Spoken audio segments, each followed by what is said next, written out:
This podcast is highly sponsored by Thriveys. Thriveys is the first mental health product line with affordable products you can use whenever you need something to lean on for emotional or mental support. Currently, we have coloring books of all ages and affirmation mugs. There are some new products coming up, so you need to make sure that you check out Thriveys on Instagram and Facebook so that you don't miss out on the updates. And yes, listener donations are also welcome. You can drop your donation on 0770-338-440. The number is registered in the names of Nabu Network. If you're not in Uganda, remember to add the country code +256 770 338 440.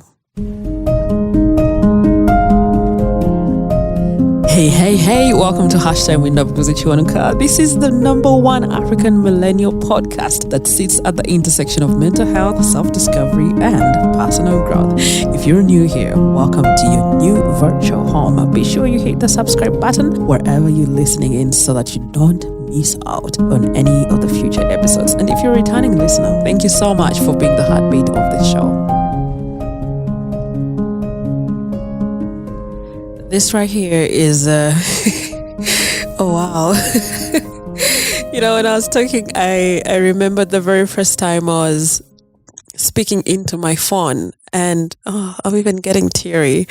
I think sometimes we find ourselves in autopilot, that we don't step back and recognize the oh wow, how am I starting an episode like this? I think most of the times we don't realize how much we have grown. And so what has made me teary, I've just remembered, because today marks 5 years of Hashtag with Nabuguzi Kiwanuka. At the time it started, it didn't even have a name. Oh wow. This is actually huge. I had not fully processed this, and that's how you're hearing me finding moments of, oh wow, wait, this happened, and I'm getting teary. Oh, thank God I'm not on camera. But 5 years ago, towards the end of 2019, that was 30th, I was just in the moment of self-reflection, wondering what it is that I wanted to do and I hadn't done. And I was like, wait, podcasting has been held off for the past 6 or 7 months, or somewhere around that period. I had my hosting platform already on the phone, and I was like, you know what? I have waited for close to these number of months to be sure of what I'm going to be doing on the podcast. By then I had stopped consuming mainstream media, and I didn't even think or know that the podcast is like radio. Perhaps I should have jumped back to listening to radio and figure out how to do my thing, but I just didn't even know what to do. And so I just got my phone. Actually, I just didn't get the phone. Oh God.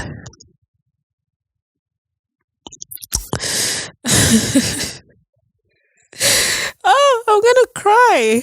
Oh goodness. I got I'm really crying. Oh my God. What's going on? Oh dear. Okay. This is me in my rawest version. Okay, so it was the close of the year, and I think it's best that I'm really crying. Jesus Christ. What is going on? What? So because it was the close of the year, I decided that perhaps it's best for me to have my first episode on drawing New Year resolutions, I think by then it's something that I had stopped thinking about. Like, it's not something that I gave so much time that I had to draw New Year resolutions, because I think in the past before then, I had drawn a couple of goals that I don't really think made sense, or I even went through with them. Is that the correct vocabulary? Yeah. So I was like, you know what? How about I share something that I feel like would make sense? Like, how about we do not just itemize the things that we want to do, but rather do the work within ourselves? By then, I didn't have this kind of wording. I did not think that it is work within yourself. I didn't have that in my vocabulary. But over time, it's 5 years of me working and advocating for change within ourselves.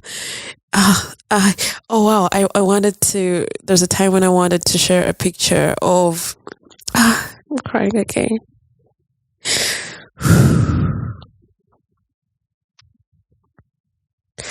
There's a time when I wanted to, Jesus Christ, what is happening? I haven't closed a season like this. I think it's the 5-year effect. And I had not fully. Okay. So let me close my eyes. I think I'll not think so much. There's a time when I wanted to share a picture of myself looking in the mirror. And for those that have been listening to a couple of conversations, the tears are not stopping. Oh my God. For those that have been listening to a couple of conversations, I think you've heard me talk about a moment when I was looking at myself in the mirror, but I couldn't see myself. And this is something that I shared when I was having a conversation with Emily Banya, and that's the very last conversational episode on season 5, this specific season. So if you don't mind, you can just draw back and have a listen to it. I wanted to share that that image where I was looking at myself in the mirror with a song or the lyrics of this song, like, I'm studying with a man in the mirror. I'm asking him to change his ways. And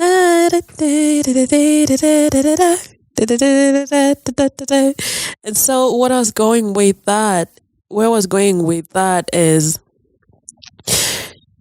I lost my train of thoughts. Let's go back to this. So, I'm so emotional today. I don't know what happened. Not even today, just starting when I pressed record. I don't know what happened. But what I was looking for in that very first episode was, you cannot achieve the things that you want to achieve why am I crying? If you've not done the work with yourself. And I remember feeling like a philosopher when I think the first lesson or resolution that I put forward was commit to commitment. I think there were 3 resolutions that I felt like would be wise for people to walk away with, or like for the rest of their lives. Commit to commitment made me feel like a philosopher of some kind. And then I started breaking down emotional intelligence, because there are like about 5 layers that would help to improve your life, whether it is a relationship with yourself or the people around you, and even in your workspace. I think when we talk about work and self-development, or whatever it is that we want to achieve in life, we usually forget that our emotional well-being highly contributes to our ability to grow in life. And so I mostly focused on that. I don't remember the third thing that I talked about, but I just remember talking into my phone, and I kept asking myself, why are you talking alone? But I was also fighting to shut the voice down because I knew I wanted to do this. But I was like, why the heck do I have to be talking alone? And it was hard. I think I even sweated. I didn't know what I was doing, but I just knew I had to do this thing. When I had waited for 5, 6, 8 months for me to find the right way of doing podcasting, and I wasn't even doing anything. And that's the thing about procrastination. When people lay off things to be done in the future when they are well equipped or well versed with the knowledge of the things that they're supposed to do, I think they don't get to do the work. They just sit around and find comfort in their excuses like, hey, I don't have the equipment to do the podcasting. I don't have the knowledge. The very first episode I published, I didn't even know what I don't know. I don't even remember what I put for an episode title. There had to be a description. I was so confused. I didn't know what I was doing, and I wasn't listening to podcasts. I don't know why I didn't find the knowledge or wisdom to go ahead and look for other people's podcasts and listen to them. But well, here we are, 5 years later. The very first episode, I remember because of the confusion, I knew I had to make some consultations from the people that I believed are well versed with some knowledge in media, and they were quite helpful. I did not introduce myself in the very first episode. And someone pointed that out. They're like, hey, you didn't introduce yourself. Like, okay, I had to say my name. I was like, yeah. And I think I've noticed have I? I think it's there in the intro. I've introduced myself somewhere. So the person was like, oh, hey, you didn't. I was like, okay, so I have to say my name all the time. I was like, okay, that's noted. And I think that's the most important lesson that I took away from that. And then later on, somehow, I found myself in the hands of someone who has been podcasting almost all her life. Some white lady that I found on Facebook who held my hand for close to a month. She was very patient with me. She was my mentor, actually. I don't know, something was happening on Facebook in that period where they decided that they could have people come up as mentors in different fields. That option is out. That tab is no longer there. I don't see it anymore. I don't even know how I landed on it.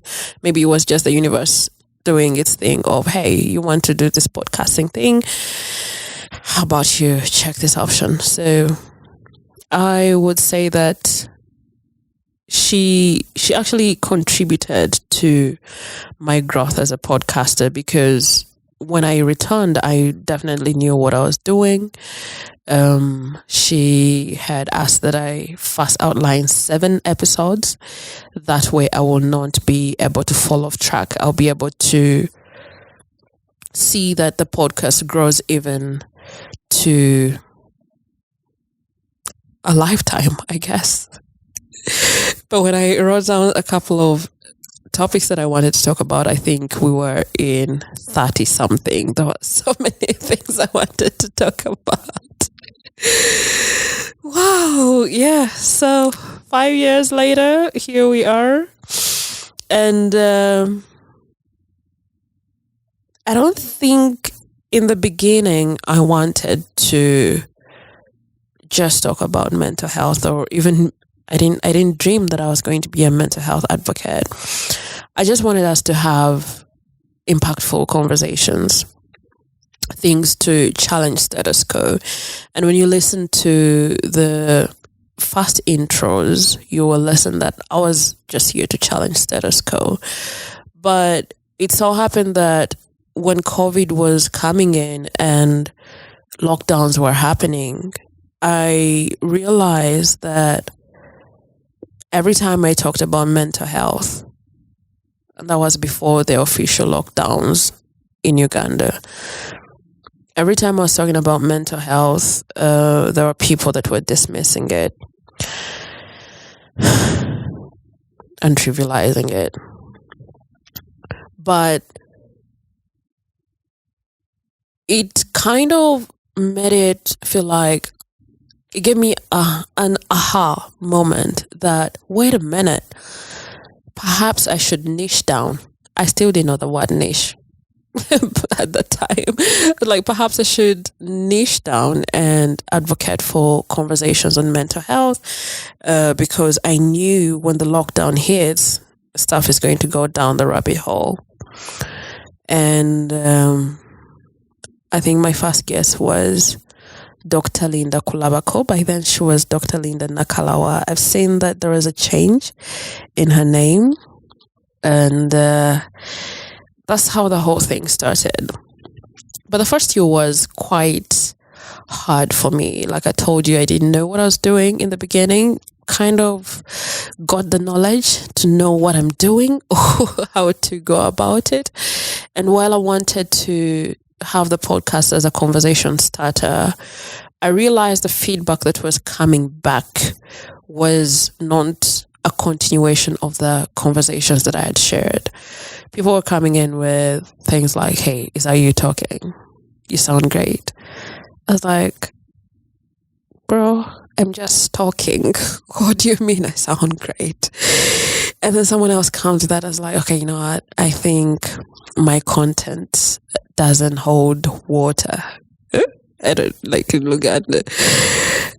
I felt like it wasn't potent enough. I felt like perhaps there was nothing to share because there were no conversations to be had. I'd always had these conversations, but I felt like the podcast should be the bigger place where we have conversations with more people.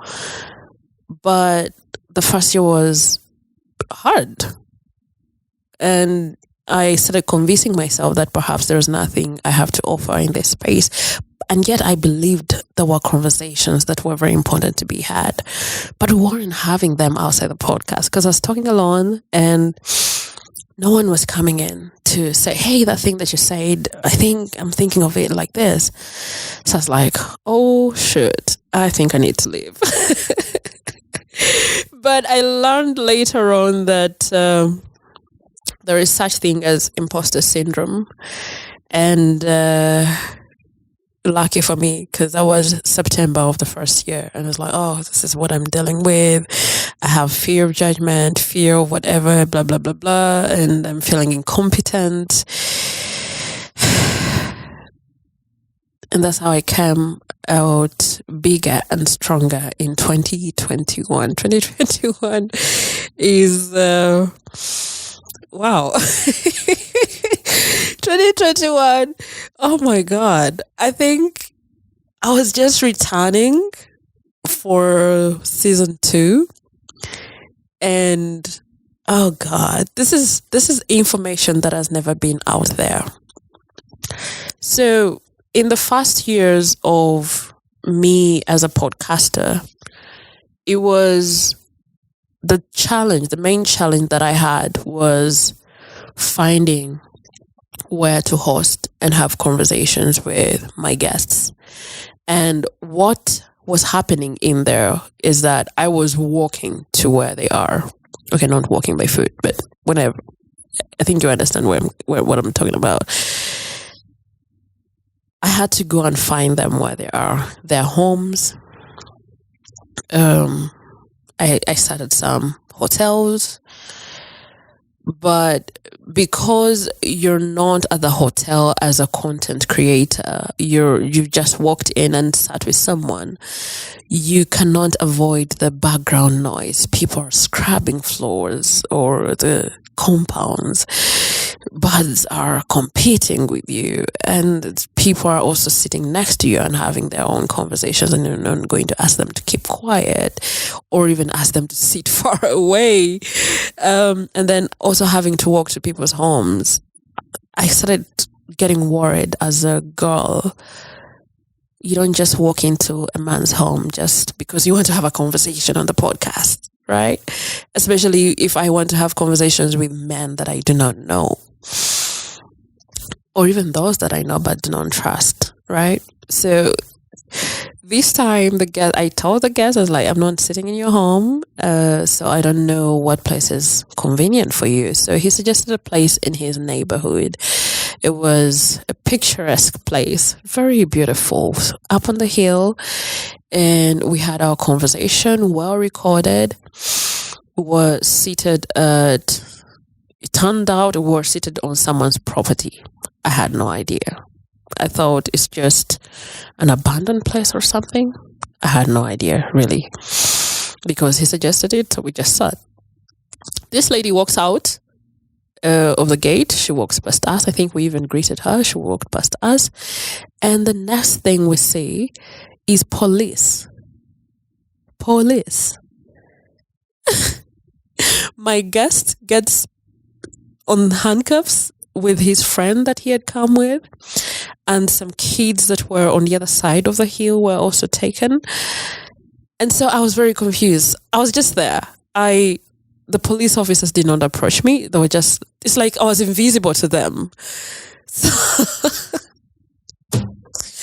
Oh my goodness. So what happened was that, Jesus Christ, 2021. My guest, when we were going to have this conversation, he came with a jug of water and a few glasses. And so when they were being taken, I got back to the staircase and got the jug and the glasses. And I was like, they're going to the police, so why am I walking with a jug and glasses? And I was asking the police guy to just release the owner of the home so that he takes his stuff to his home. I didn't know where this guy's home was. And the police officer was like, you go away, you take the jug back home or wherever. And I was like, I don't know where to go. And so the police officer was like, you come with a jug and water. There's no crime in walking with water. And I would say I was accidentally, or I shouldn't have been arrested. Or maybe I wasn't arrested. I was just sitting there. But I was, because we put down a statement to talk about why we were seated there. And wow. 5 years of me as a podcast. I've never talked about that police thing. So this is the first time I'm bringing it out to the public, and even some of my close people do not have awareness of it. But one of the things that I did not anticipate in the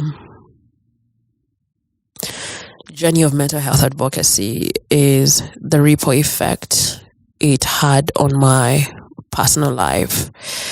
Of course, in the beginning, I was scared of talking about everything that I'd struggled with, because some information had only been withheld with myself. And even when you listen to some of the solo shows, you realize that they have changed over time. The depth of the conversations have changed over time. That where I was only sharing the shallow information, I started digging deeper and bringing out what it was that I had struggled with. And my fear was that, oh my God, I've not had this conversation with my mother. What is she going to think? But I knew that information had to be out. And if I'm advocating for being open about telling our stories, I had to be the face of that. And I opened up. And at some point, Mom was talking about how she is worried about someone who struggles with suicide. And she said, I was listening to your thing, and I was shocked to learn that you have struggled with suicidal ideation as well.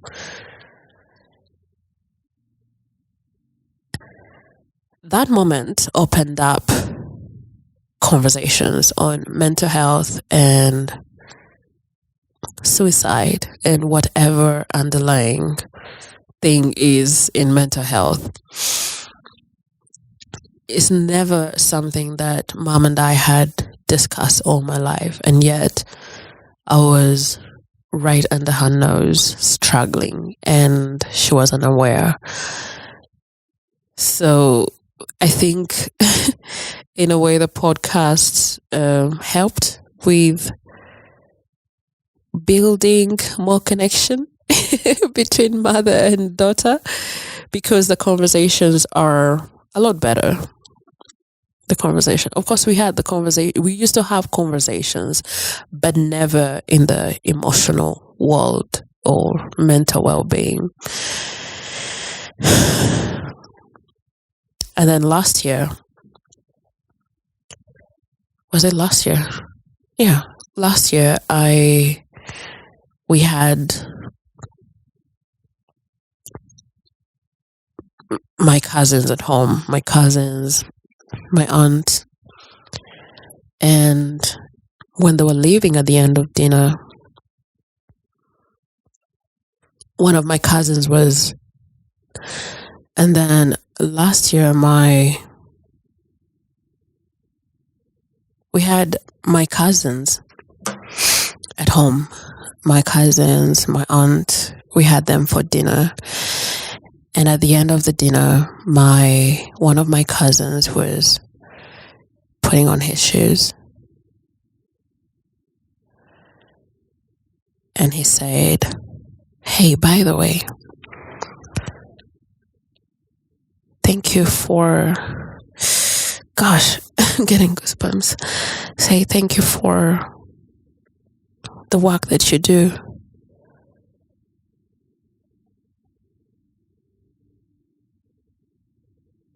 And it's like, "What do you mean?"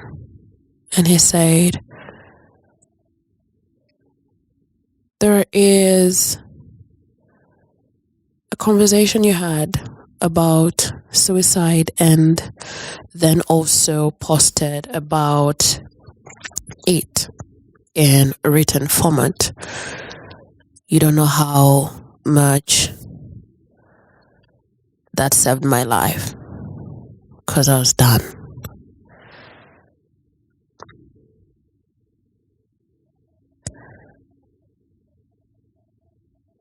I don't know how far I wanted the podcast to go.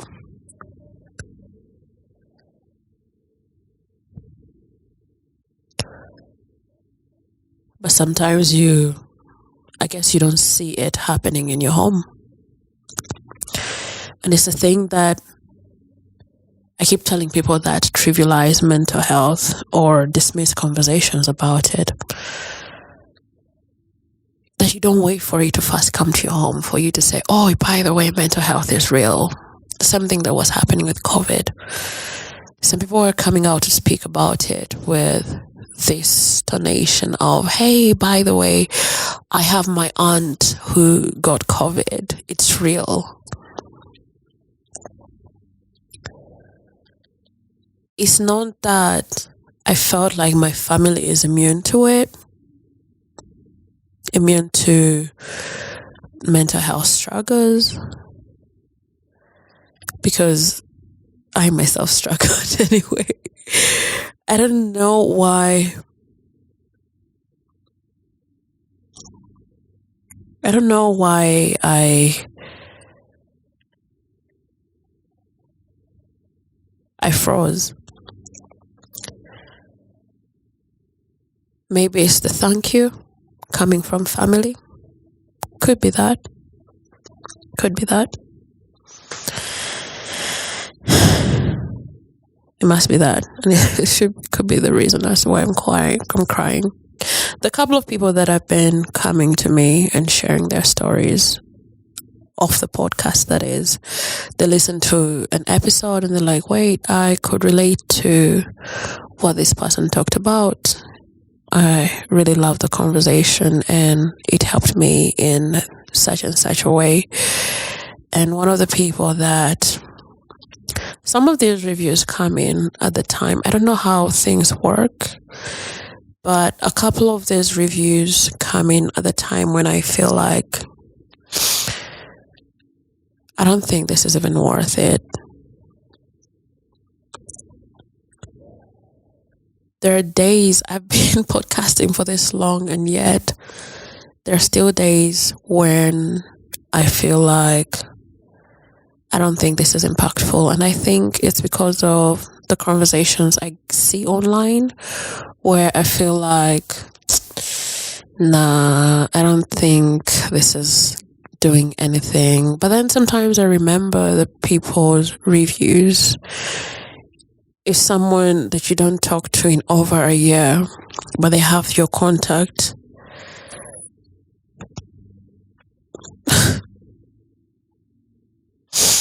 oh, oh my God. Yeah, I've cried. I don't know if I've cried this much this year. Oh yeah, I did. Cried in April. When someone that you haven't talked to in over a year or even two suddenly sends you a message when you're on your break or you have just disappeared from the podcast, and they're like, your podcast is a lifeline or something in that line, and you're like, oh my God. You know, there's someone who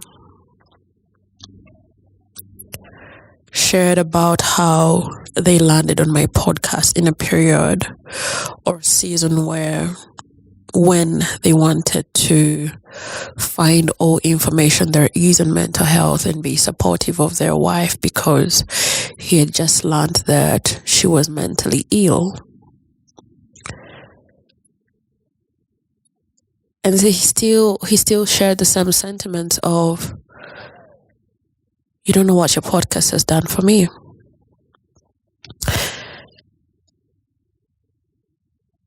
There's so many reviews that keep coming in the moment of self-doubt. Meanwhile, I don't know how this works. I really don't know how this works. Because when I'm just high on the creation process, yeah, the reviews come, but not those deeply moving ones. But in the period when I am just feeling like, I think I'm just wasting time, this is not even going to work, it's not helping anyone, random people come in, people I've never even spoken to. Sometimes it feels like this responsibility is quite bigger than what I anticipated. I didn't even think it was going to turn into a responsibility, but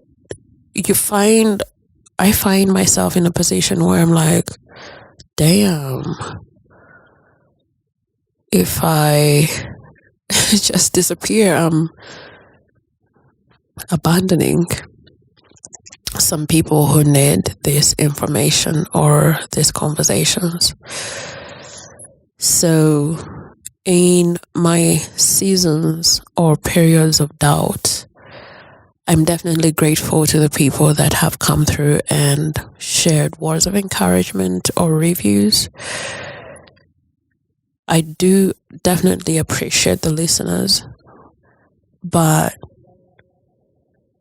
the people that give me life or give me reason or remind me of the reason as to why I started the podcast are definitely highly appreciated. I don't think they do it to remind me, or maybe they do it in times when they miss the podcast and they're lucky saying, hey, you better come back.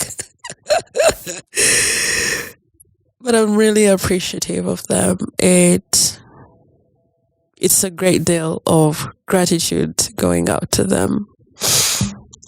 And then, what else do I have to talk about?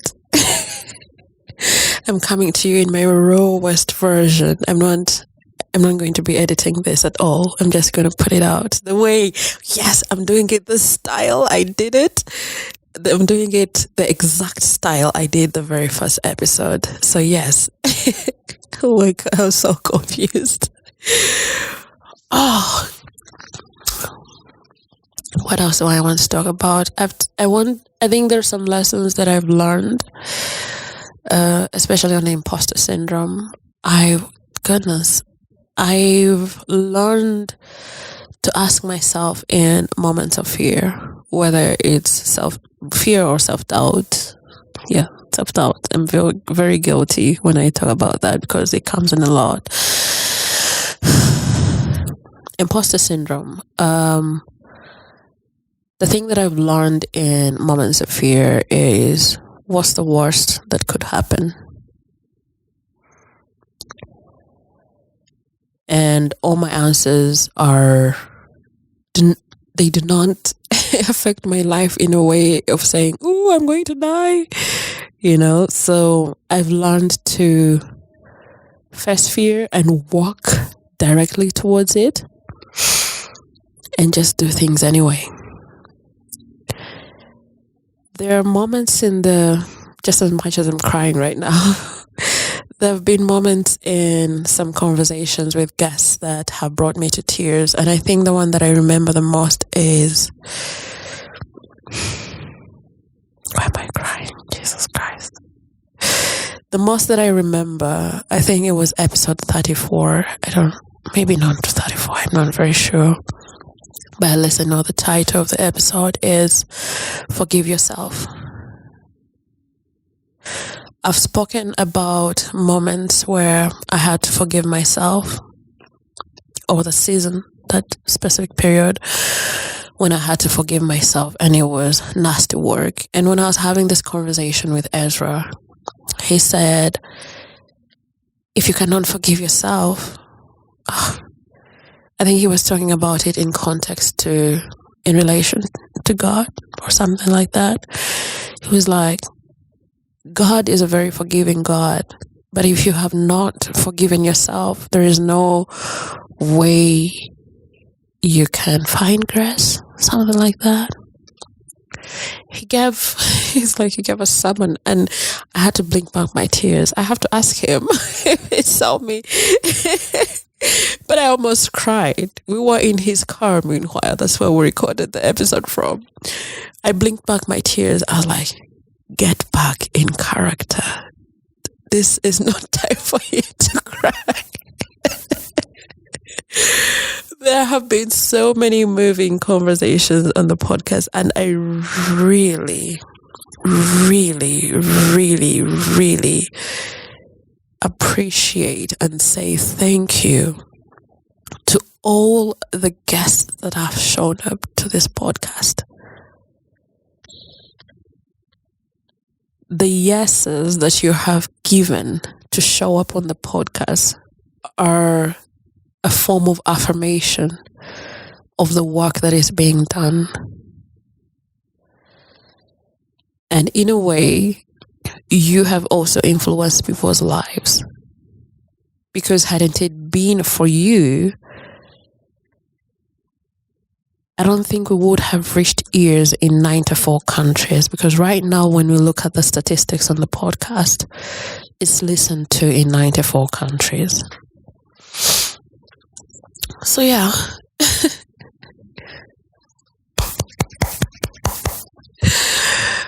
Oh, God. I have really cried.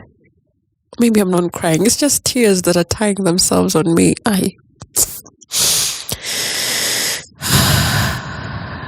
What else do I want to talk about? Yeah.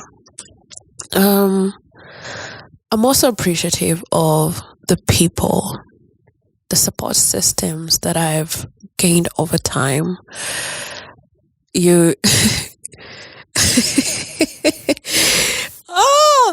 The story about the police shenanigans. And those guys let me not even say anything. Those guys, I noticed they were just playing games. They just wanted money. Because the statement that was taken from me, I gave them a wrong name. They weren't serious at all. They just wanted to take money out of us. And none of us budged. Of course, the other guys were very scared. But, okay. So, the people that I would really want to appreciate, or the support systems that have come through for me, Media Challenge Initiative cannot go without being mentioned. I cannot close the episode without mentioning the Media Challenge Initiative. I got to know about them in 2022, and they offered support during I was one of the pioneers of the Podcasters in Residence program, where they were training podcasters at different levels. And I learned how to edit better. I also got forced to learn how to use Adobe Audition, and even as I record right now, we are using it. They really contributed a whole lot to the growth of the podcast. The sound got richer. I became more confident. Imagine after that was season 3 already. And they didn't just take me through the training period, but even where I'm sitting right now, I'm in Media Challenge Initiative's home. The podcast got a better place where we record, better and safe. I'm not worried about anyone sexually assaulting me when we're in their house, in his house, just to record a podcast. So they provided space. The MCI radio, that's where we have been cooking for the past, I think, 2.5 years. So I'm definitely grateful. They have offered their support to the podcast. I go to them to seek advice on some of the ideas that I come up with. They are the same people that hosted the very first live podcast episode that I had, where I had a live audience and things like that.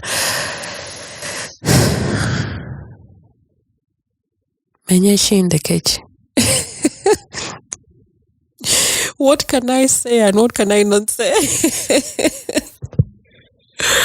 There's a lot, and I think the most important people in the mental health advocacy that I would like to recognize, or before I actually get to them, I think it's when I talk about the Media Challenge Initiative, I should give a major shout out to the directors of Media Challenge Initiative and the community at large, because it's like I'm their child. They just said, "Come here, all who are weary. Come to us, all you who are weary in content creation." So they just offered space, and I'm definitely grateful for that. And then the mental health professionals that have said yes. I'm not sure if there is a mental health professional that I have called and they do not show up. So far, we are at a count of, I think these are 5. The very first mental health professional I had on the podcast was Dr. Linda.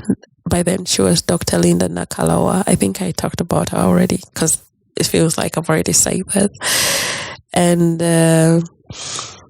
the way how that episode was recorded was via a phone call. So it was just a recorded phone call, and that's episode 3, when we were talking about the toll of the pandemic, on the mental health toll of the pandemic.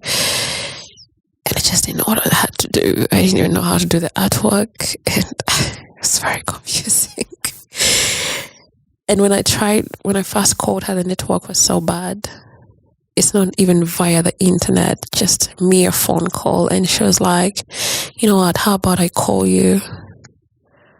We sat for over an hour on this lady's airtime. You guys, I don't even know how to feel about that. I don't know how to feel about that. And the second person, I think, the second mental health professional I had on the podcast was still another psychologist, Hazel Muro. Very youthful, very bubbly. And then Christina Ntulo is also, she's had a great contribution. We've had a couple of conversations on the podcast with her, various topics on mental health. Ever ready to have these conversations. She's a great form of support system there. And then Lona Nakabuye as well. She's come through for a couple of conversations. And last but not least, our resident psychiatrist. He's the first and so far the only psychiatrist on the podcast. All these people have offered time and resources for us to make, I think, mental health information more accessible to the masses, where we feel that stigma is still rife within our communities. They're willing to step out of their offices and come out and have these conversations with us. I want to kneel because what is a mental health podcast without mental health professionals?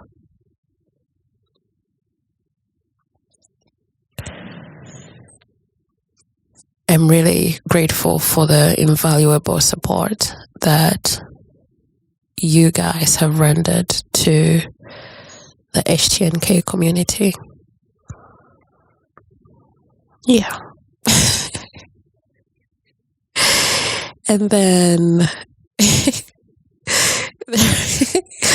there's some behind the scenes that I find hilarious.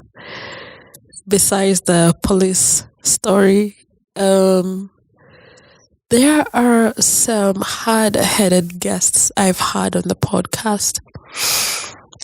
Hard-headed in the manner of they did not listen.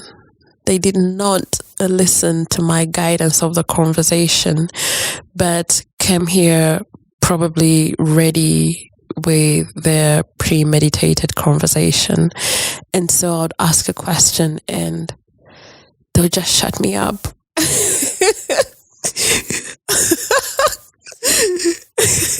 And they'll choose to tell their own story. And I'll just be left looking like, guy. And I'm embarrassed to say that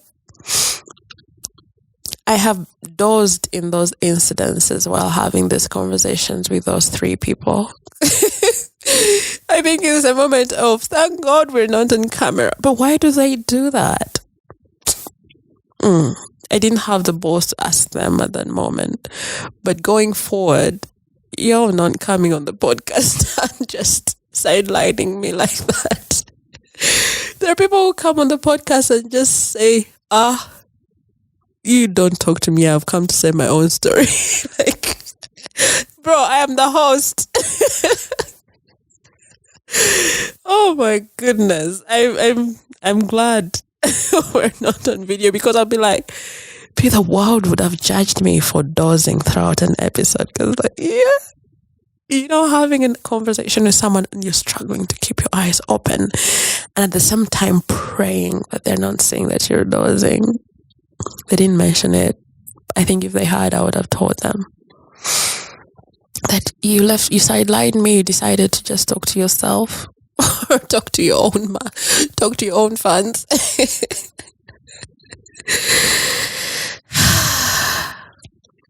Uganda is still a challenge when it comes to the production of the podcast. Of course, the internet is terribly slow, painfully slow sometimes when I have to upload an episode.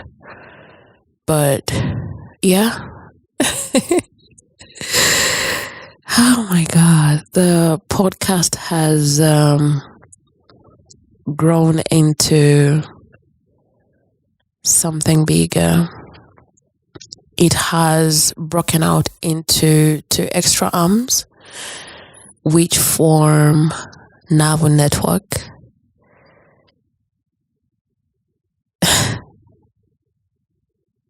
Well,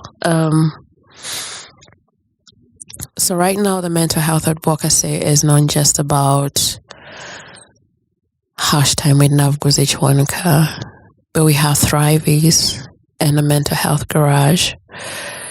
Last year we had our very first mental health garage session where we had Lorna Nakawie and Christina Ntulo.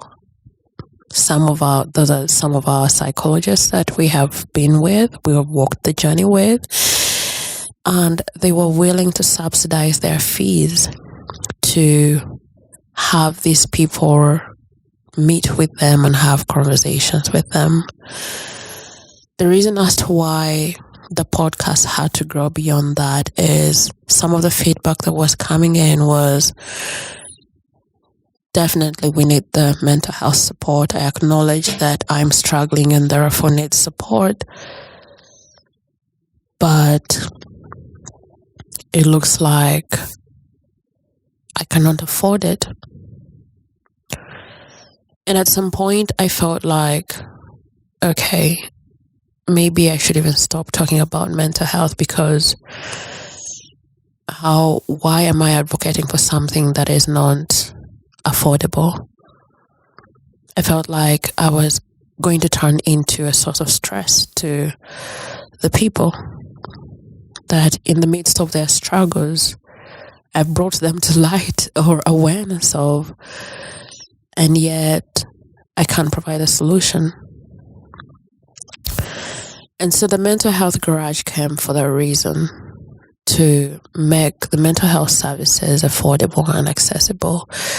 So thanks to Lorna and Christina, who subsidized their fees. I call her Tina.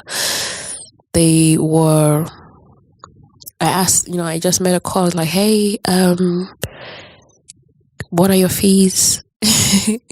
Is it possible for you to cut it down to 30,000 and have a group of people with you in a room and we have conversations?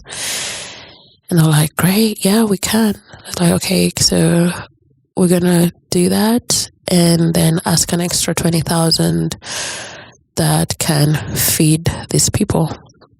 And they're like, we're down for it. And I guess I also have to be grateful to send a special thanks to the first people that showed up for the mental health garage, the very first mental health garage. And in the period when I was running around like a headless chicken trying to make sure that the session happens, I asked myself this question, okay, excuse me. I asked myself this question that, okay, if someone listens to the podcast and they show up for the mental health garages, does it mean that they can now do life can they move forward in life despite the storms that come to them? And I realized, okay, the podcast comes out every Wednesday, okay, and then the mental health garage sessions have not really gained momentum of saying that maybe it happens every week or every month. So the question was, okay, when they are on their own, what happens? When the days between Wednesday and another Wednesday, what is happening in their life? And that's how I got the idea of creating a mental health product line. And we have this sounds like a great story. Oh my God. Yeah, and that's how Thriveys came into creation. We started with coloring books of all ages and affirmation mags. The affirmation mags didn't catch so much momentum. Perhaps people don't really resonate with the affirmations, or maybe I didn't give them enough audience, or maybe the mugs are just, we need to buy better mugs. But both of these two arms have already made a year in operation.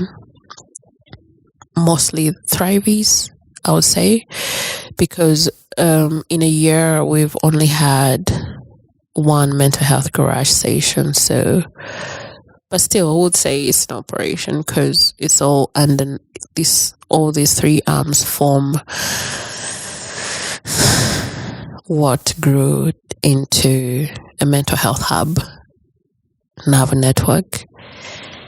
And as we close the season, I want to thank every listener, supporter, and guest who has been part of this journey. Your stories, gratitude, and engagement inspire me to keep going. And while I hope to have a grand celebration today, preparations couldn't allow us. So please bear with me and be patient until May 17th, 2025. We are going to host an unforgettable event to commemorate with Nabuguzi Kiwanuka and everything it has grown to be. I'm getting teary again. I had not really taken time to. I think the tears are because I have not taken time to process all this information. So when I'm talking about, I'm like, wait, we have done that. I've done that. Oh, goodness gracious me. So most of the people know that I work alone, and I have been doing that. But I've also highlighted that there are people that have been part of this journey, and I'm also in the process of growing a team that I'm working with to make things make sense. Because at this point, I can no longer work on my own. So, if you're new here, welcome to the family. You have a whole 214 publications to listen to, and this is like the 215th. And there are over 157 conversations there. So, yeah. What informs the other recordings are, I don't remember, some are sounds that, help us deal with, just help us shut the world and give us some calm and peace. And there are some people that have confessed they had no awareness that noises have colors, but have gained so much and gotten some calmness in their lives while listening to them. That's how we take off the media mid-season breaks. When we take the mid-season break, the only thing that is published for a month are noises. And people have confessed that, people have said or given feedback about how the noises have been helpful in regards to them being able to sleep and also just calm the world outside.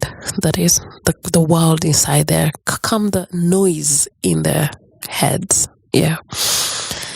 So yeah, you have a whole lot to listen to. I'm giving you a whole 5 seasons. When you find a show that has that many seasons, you're like, bro, I'm going to take a break.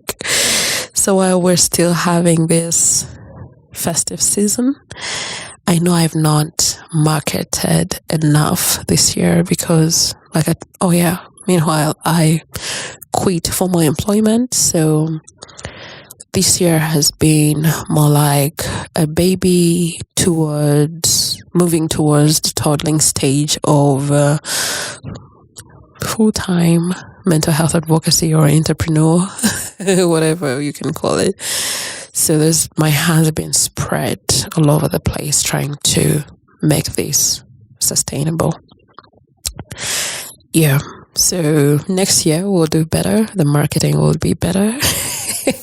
And as I speak right now, I'm very aware that there are 2 episodes that I've not shared with on social media. But the people that have been listening to the podcast, the people that are subscribed, they've caught the episodes. So shauri yako, if you've not subscribed yet, it is your problem, my dear.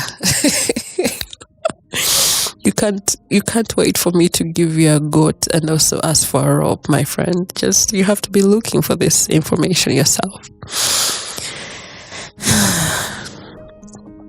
This is a goodbye episode, and I'm definitely very happy that we've come to 5 years. I didn't know what I was thinking in the beginning. I had no plans.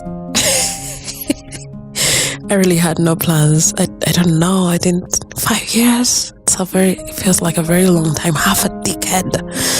It's a long time. So allow me to sign off the season with a heartfelt gratitude and excitement for what's coming next. Thank you for being here and making this work worth it.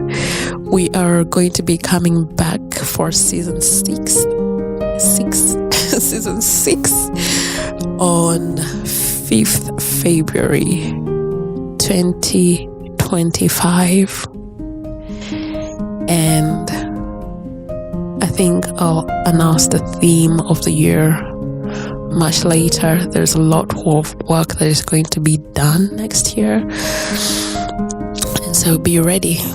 More mental health garage sessions, a new product added to Thrive is coming out, and we're gonna dance. We are going to party and eat on 17th May. Alright, goodbye for now. Enjoy your festive season and happy 2025.